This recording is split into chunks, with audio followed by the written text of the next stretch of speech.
बात करते हैं और ये आज के हालात की, माशी हालात की, सियासी हालात की अक्कासी करता है। सर ये जियो ले सर, ये थोड़ा सा रास्ता बनाए, थोड़ा सा रास्ता बनाए भाईजान, थोड़ा सा रास्ता बनाए प्लीज यार, थोड़ा सा पीछे। क्या आप कर ले, मेरे सवाल कर ले, सवाल कर ले, अब सवाल कर ले, खत्म कर ले, कहा है कि आप सीवी देते हुए पाए गए कहीं पे जी। बात फैसल मौदा ने दावा किया है जी, आप कहीं सीवी दे रहे थे और मेरा सीवी नेट के ऊपर है, जिसको चाहिए ले ले। ये बात गलत। मैंने जिंदगी में सीवी नहीं दिए यार। सर कोई नई जमात बना रहे हैं आप? कोई नई जमात नहीं, मुस्लिम लीग नून के साथ हूँ, 35 साल पहले भी था, आज भी हूँ। आपने कहा मरीम नवाज अगर सदर बनेगी पार्टी की तो मैं फिर सोचूंगा पार्टी छोड़ने। जी, मैंने कभी ये बात नहीं कही है।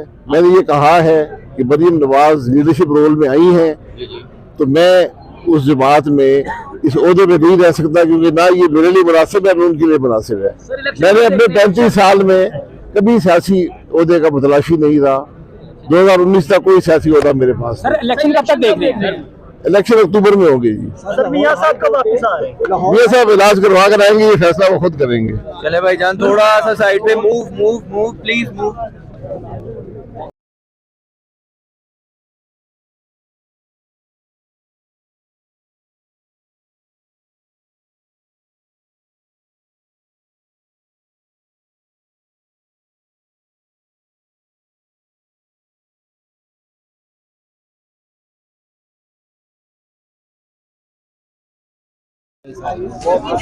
लाहौर वाले क्यों पीछे है सर?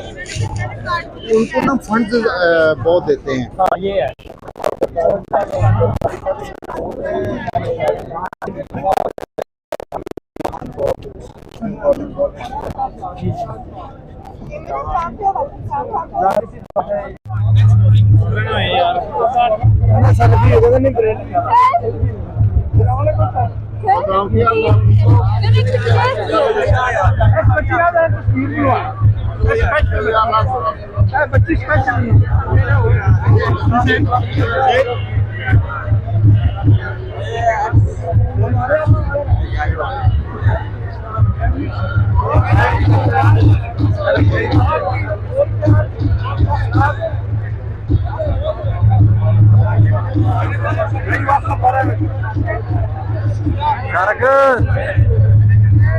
हमें यहाँ पर एक अच्छा माहौल पेश करना है और यहाँ पर एक मजेदार माहौल, हर बंदा यहाँ पर महसूस होने आया, लुत्फ होने आया। तो मेरा ख्याल है लुत्फ को पामाल नहीं करना चाहिए सबको। हमारे किस चीज की लग रही है? एक तरफ वो कुछ वो थी खवातीन, उन्होंने कहा कि तो मरियम के पापा चोर है और ये दोस्त अगर वो कहते हैं कोई यहूदी है।